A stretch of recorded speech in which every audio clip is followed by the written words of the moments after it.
Bonjour à tous et à toutes, c'est Seb, j'espère que vous allez bien, moi ça va plutôt bien. Alors écoutez, aujourd'hui, avant de lancer ma vidéo découverte, je vais donc vous souhaiter une bonne et heureuse année 2016. Voilà, c'est fait, ça me fait plaisir, parce qu'en fait, vous êtes de plus en plus nombreux à me suivre, et ça me fait donc chaud au cœur. Donc, par la même occasion, parce que je n'ai pas eu l'occasion de le faire avant, je vous souhaite donc une bonne année. Voilà, ça c'est fait. Alors déjà, donc enfin, nous allons vous parler plus ou moins de la E3 Flasher. E3 Flasher et de la Cobra Rode. En fait, ces deux produits sont des puces euh, pour pouvoir modifier la console. Voilà, donc modifier la console, c'est-à-dire que vous allez donc, euh, comment dire, vous allez pouvoir modifier la NOR, d'accord, la NOR qui est donc la mémoire interne de la console PS3, qui est donc le thème. Par la suite, cette NOR-là va être copiée sur une carte SD. Et puis, à partir de là, vous allez pouvoir la copier sur votre ordinateur pour pouvoir la modifier avec des logiciels. Donc, c'est une méthode fastidieuse. Dans ce cas-là, ça sera donc la E3 Flasher. La E3 Flasher va permettre donc, de modifier votre console et bien sûr de la flasher pour pouvoir récupérer, comme je vous ai expliqué, la NOR et ainsi la modifier. Alors, là vous avez donc la E3 Flasher Limited au prix de 86 €. Alors, je vous dis ça, mais bien entendu, elle coûte maintenant un peu moins cher parce que ça fait un petit moment qu'elle est sortie. Donc maintenant, je pense que pour quelques euros de plus moi, quelques euros de moins, vous allez pouvoir l'acheter pour beaucoup moins cher, entre 60 et 80 €. Voilà, donc ça c'était si vous voulez acheter la PS3K, etc. Après, on verra plus tard. Dans cette première étape, donc, il y a des préparations, donc, c'est-à-dire que vous allez récupérer certains fichiers, tout ça. Vous allez pouvoir faire de l'installation de la Trollflasher et effectuer des points de soudure. Ces points de soudure ne sont pas obligatoires, c'est au cas où, comme c'est indiqué, bien sûr. Si vous voulez faire un fast dual boot, c'est-à-dire installer deux firmware différents, c'est-à-dire que vous voulez installer la 355 pour jouer à des jeux depuis votre disque dur externe ou depuis une clé USB, et ensuite passer sur un firmware officiel pour pouvoir vous connecter en ligne et jouer en ligne, mais bien sûr vous n'aurez pas la possibilité de, de, de jouer au beau jeu. Il y a une mise à jour à faire sur l'autre flasher. Vous allez donc devoir, comme c'est indiqué bien sûr, dans la quatrième partie, écrire donc le firmware original, donc sur la NOR. Voilà. Et ensuite, vous allez pouvoir downgrader, c'est-à-dire passer à une version intérieure, donc une version 355 par exemple. Et vous allez donc avoir en septième et huitième partie la configuration du half dual boot et du fast dual boot. Pour ceux qui ne veulent pas abîmer la carte mère et, et pour ceux qui osent faire la soudure de la, de la meurtre. Voilà. Et donc après vous avez les codes 0. Voilà comment se déroule à peu près comment se déroule le système.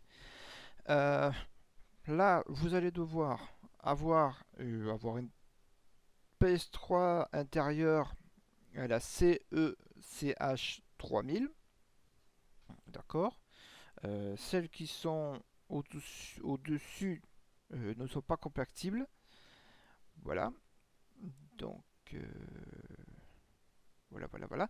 Et ensuite, vous allez donc pouvoir aussi, grâce à un petit fichier, vous assurer que votre PS3 soit compatible en 355 pour savoir le minimum.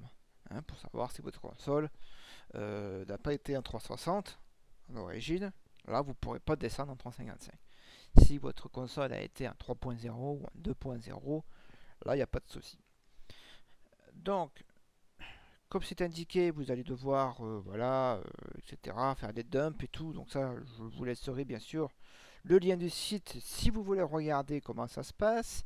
Vous avez également, vous avez également la procédure de démontage de la console de la PS3 Slim. Donc là, il faudra peut-être démonter le lecteur pour pouvoir recabler la nappe. Attention, directement lié à la lentille. Donc voilà, on vous explique tout, c'est assez complet. Ensuite, le démontage étant fait, donc, vous allez pouvoir connecter la nappe, cette fameuse nappe, sur la NOR, qui est ici. Hein. En général, elle est ici. Alors, elle peut être ici, elle peut être ici, ça dépend. Donc, vous avez cette fameuse nappe avec un clip que vous allez donc clipper sur la NOR. Voilà. Donc, le petit truc, c'est que vous mettez votre clip comme ça, et une fois que vous l'avez mise, de passer votre doigt et de la glisser comme ceci. Voilà. Parce qu'il y en a qui ont dit ceci avec. À partir de là, vous allez la plier comme ceci. Et puis ben, une fois que vous l'avez plié comme ceci, vous le rabattez de l'autre côté pour le mettre côté disque dur. Côté disque dur, là, côté disque dur ici. Donc, voilà. Pour ceux qui veulent faire des soudures, sachez qu'il y a 2 points de soudure à faire. Alors, ça peut être compliqué, oui et non. Il faut juste savoir le faire. Voilà. Une personne qui sait souder, il va le faire. Une personne qui ne sait pas souder, il va pas le faire. Mais c'est une partie qui est optionnelle. Hein, ce n'est pas obligatoire. C'est un cas de brincage de votre appareil. Votre console en l'occurrence. Donc une petite partie, vous voyez. Une petite partie qui est à souder ici. Voilà. Et sur la nappe.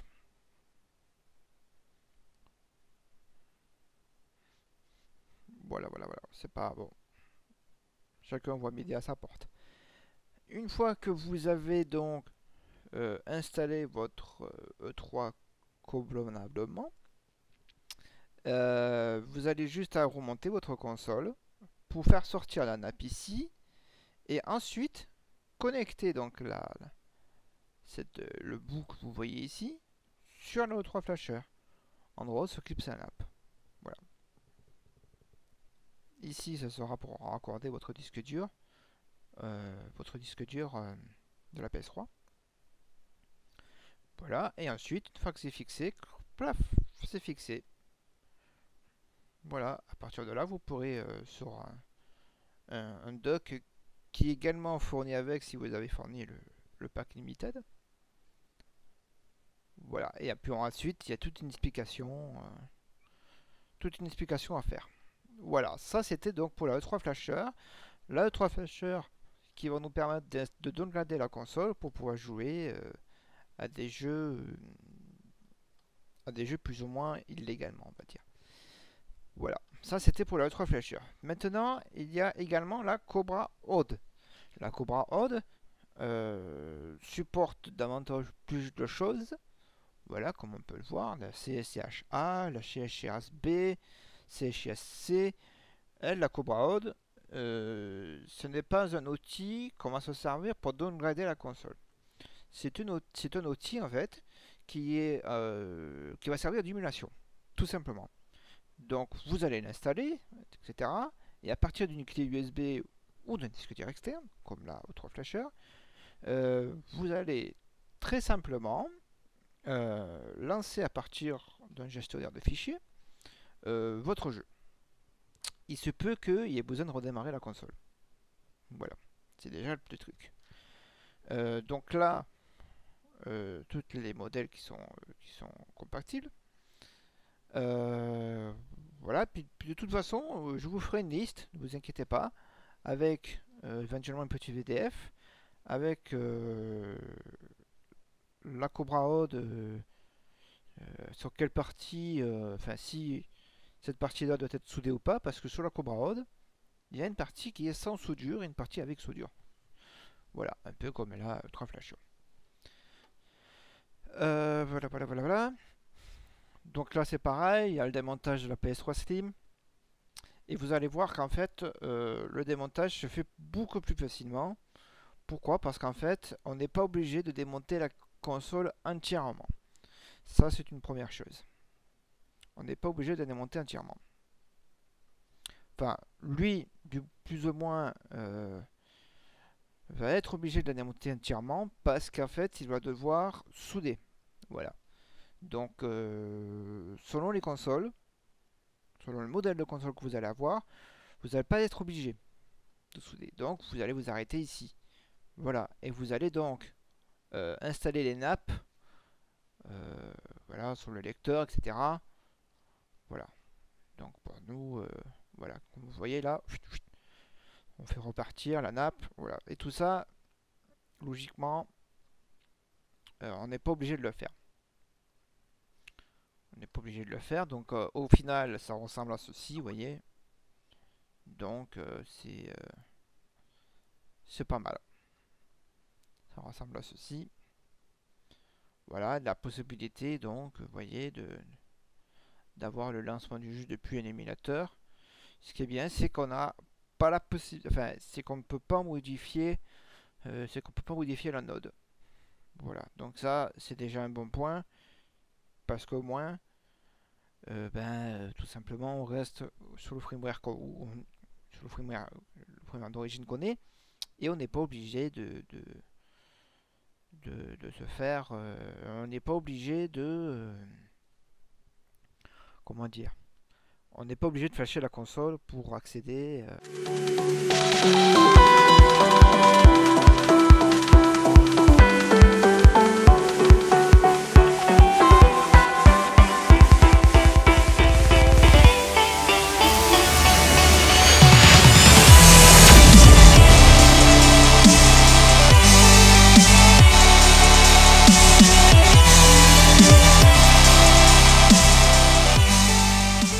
J'espère que cette vidéo vous aura plu, et puis je vous souhaite une excellente journée, et à très bientôt pour de prochaines vidéos. Bye bye.